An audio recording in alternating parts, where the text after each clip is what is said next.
Lucy says to Charlie Brown, "You know what I don't understand? I don't understand love." He says, "Well, who does?" And she says, "Well, explain love to me, Charlie Brown." He says, "You can't explain love. I can recommend a book or a poem or a painting, but I can't explain love."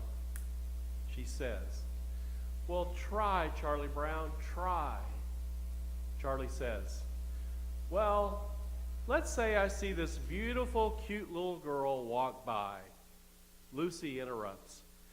"Why does she have to be cute? Huh? Why can't someone fall in love with someone with freckles and a big nose? Explain that." Charlie says, "Well, maybe you're right. Let's just say I see this girl walk by with this great big nose." Lucy, "I didn't say great big nose." Charlie, "You not only can't explain love, you can't even talk about it." I can't explain love either. But I know someone who tried really hard to tell us about love, and that was the Apostle Paul. He wrote a piece of scripture that is found in 1 Corinthians 13 that is so celebrated for its insights into the nature of love that we now affectionately call it the love chapter. Now, if you back up, in the previous chapter, 1 Corinthians 12, Paul wrote about spiritual gifts. And he listed some gifts that are also sort of difficult to explain, such as the gift of wisdom, knowledge, faith, healing, miracles, prophecy, discernment of spirits, tongues, and interpretation of tongues. And he talks about how individual members of the body of Christ will have different gifts, yet they are all important to the body. Now, saying that all gifts are important does not mean that all gifts are equal. So at the end of chapter 12, Paul tells his readers to strive for the greater gifts, and he promises to show them a still more excellent way. Well, that more excellent way is the gift of love. A gift that all of us have, or we should have, in common. I mean, let's face it, we all lack in certain areas in terms of spiritual gifts, but none of us are allowed to skimp on the gift of love. If love was a pair of gloves, it would be a one-size-fits-all spiritual gift. Love should be our default setting, to use computer lingo. If love was a card in a deck of cards, it would be the trump card, because love should trump everything else. Paul argues that every other gift we might have is useless if it is not used in a loving way. Love is the only proper motivation for everything we aspire to do. That's what Paul is trying to say. Now, he seems to have been particularly disturbed, is a mild way of putting it, by the popularity of speaking in tongues. Speaking in tongues. This is a very mysterious gift that, according, in my opinion, is really nothing more than a form of verbal meditation. Some of you have heard me talk about my theory about speaking in tongues. But apparently people in that day, they liked to brag that they had this particular gift, because it was the flashiest of all the gifts. It was very noisy. I have the gift of tongues. And even today, there is a large and growing segment of Christianity called Pentecostals and or charismatics who aspire to have that particular gift, seemingly most of all. more than any other gift. So they love to display their ability to speak in tongues. Paul had trouble with that. And so he begins his love chapter, 1 Corinthians 13, by addressing this problem head on. He wrote, "If I speak in the tongues of mortals," which means everyday language, "and of angels," which seems to be a reference to speaking in tongues, "but do not have love, I am a noisy gong or clanging cymbal." So he's saying spiritual gifts that are not practiced in the context of love, no matter what those gifts are spiritual gifts that they're just making a lot of noise. I kind of have firsthand experience and knowledge of what I'm talking about.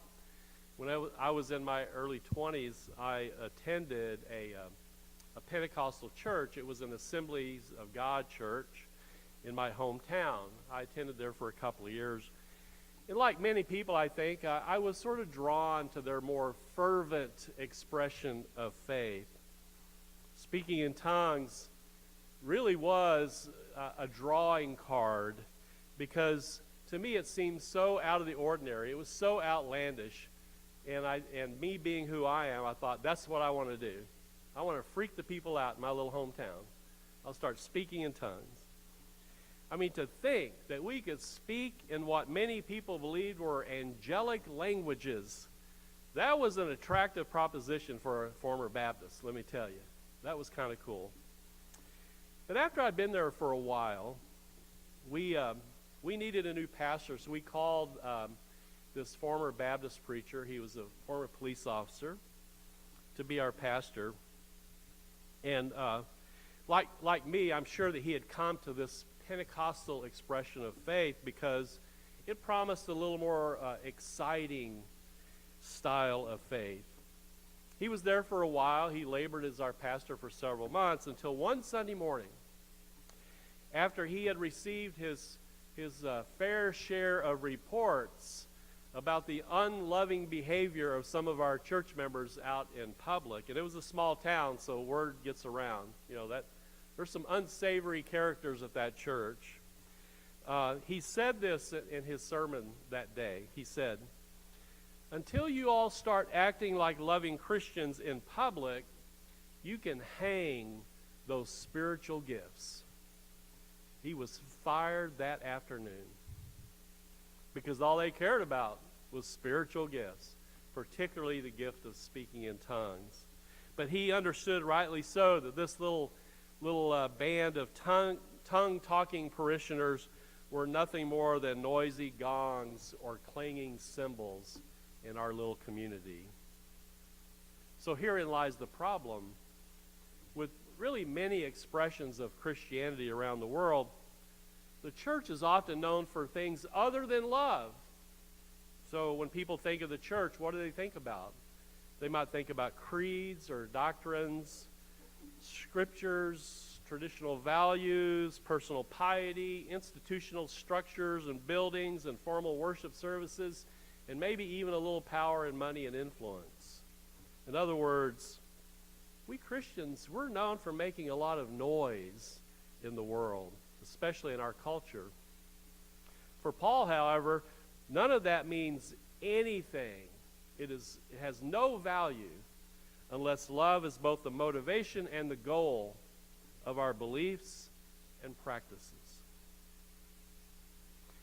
In its most noisy expressions, Christianity is often void of love. And I mean a vacuum. There's no love at all there. An extreme case in point is the infamous Westboro Baptist Church from Topeka, Kansas. I'm sure some of you have heard of them. They are known for picketing military funerals, funerals of celebrities, and so forth. And they put up signs such as, and this is even their website, and I apologize for my language, "God hates fags." They hold signs up, and that's their website. You type that in, it takes you to Westboro Baptist Church.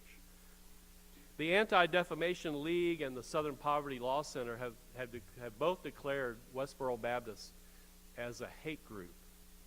And it really is beyond me how and why a church could become so vile and hateful that they would be listed as a hate group. I mean, shouldn't a church be known as a love group? Wouldn't it be great if Christians were known for committing love crimes rather than hate crimes? So how do we explain love? Asked Charlie Brown's friend, Lucy. Well, going back to Paul's love chapter, 1 Corinthians 13, I think that one of the most overlooked but really important points Paul makes is the very first thing he says about love. You remember what that is? The very first characterization he says is love is patient. Love is patient. It's kind of an odd thing to say, right? I mean, kind of on the surface. But I think he's on to something. I think there's a good reason why the first thing he associates with love is patience. Because patience is the foundation or the bedrock of love. It is love's platform. Without patience, love ain't going anywhere. It's not getting off the ground. I mean, think about God's love for us. I can't think of anything that would be more necessary in order to love humanity than to have a good dose of patience. It's completely necessary. And I think the same is true in our attempts to love one another and even ourselves. Don't we have to be patient with ourselves as well? That's where love begins.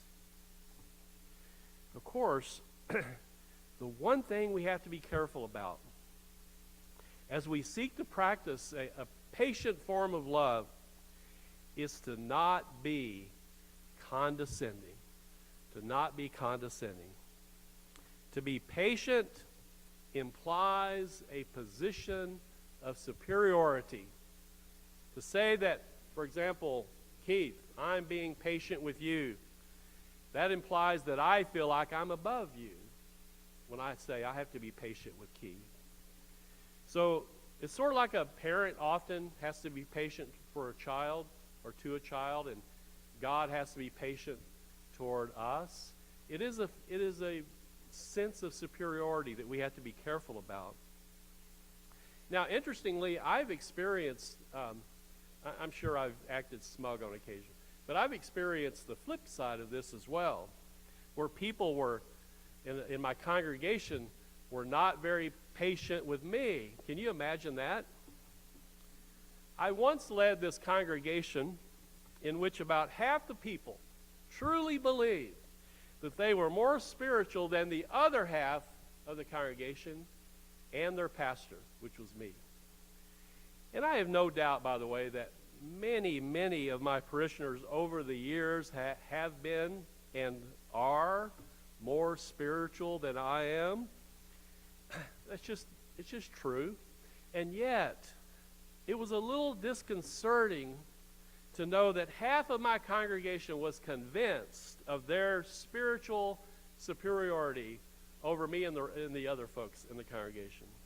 And the reason these very sincere people believed they were spiritually superior to the rest of us was because they had been on a retreat. A retreat. It was a weekend retreat that turns into a community. Have any, and I'm not knocking it, but any of you ever been on the Emmaus walk? Anyone? You have, Joyce? Yeah. It's probably better up here than it was down there. I'm just saying. It started by the Methodists. So well, you're right, Cursillo Walk turned into the Methodists picked it up, made it Emmaus Walk. Yeah. So it actually, the way it's formulated is a good thing. But they had been on this walk, and they continue to be a part of that community called the Emmaus community. So when I came to this church, from my very first day there, several of the people who had been on that walk impatiently nagged me to go on a future walk so that I would be up here rather than down here in their spiritual estimation. Now, I had no doubt that most of the people who had been on that walk had been inspired. They were uplifted. They were now much more fervent about their faith. They were better church members, participated more, all of that. Overall, it was a very positive experience for them. However, the one thing that seemed to be lacking in their new spiritual repertoire was patience. It wasn't there. They lacked patience for the non-Emmaus folks who, quite frankly, I know from many conversations, experienced the Emmaus crowd as sort of unloving spiritual snobs. So you had this deep divide in this congregation. I knew within 2 weeks that was the biggest issue in that church. So this really happened. Some of you heard me talk about this.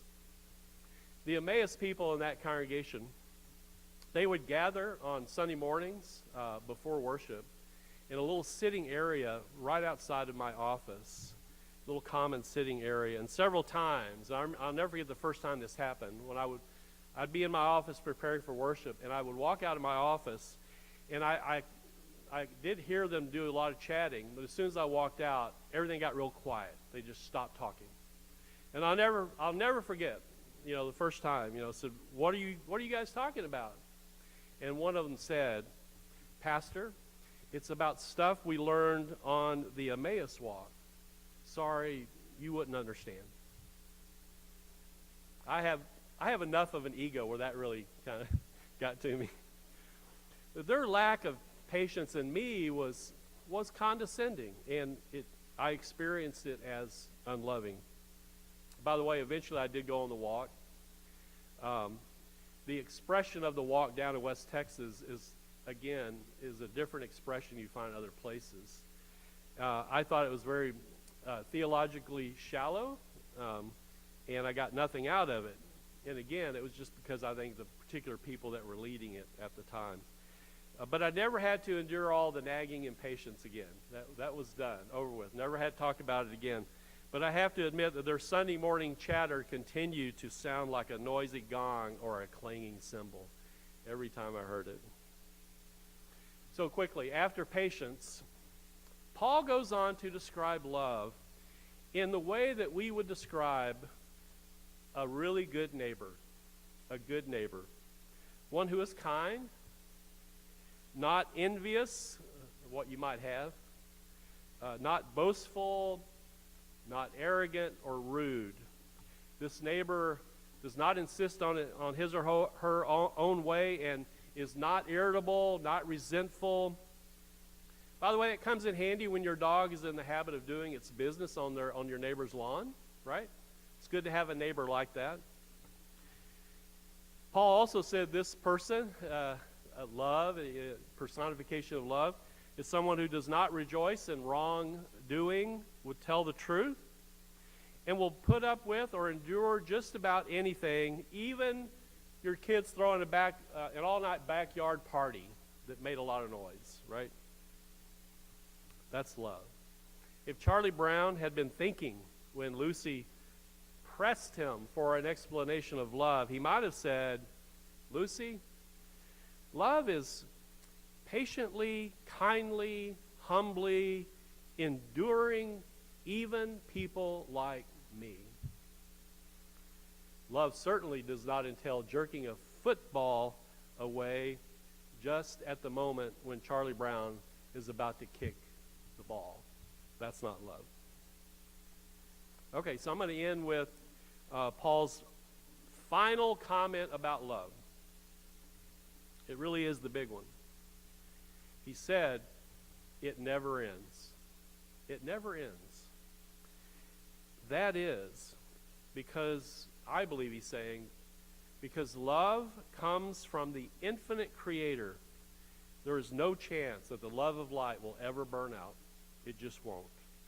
And if life is like a stage, then when the curtain is pulled back for the first time, or the last time, the only thing that will remain is love. Everything else is just a lot of noise. Amen.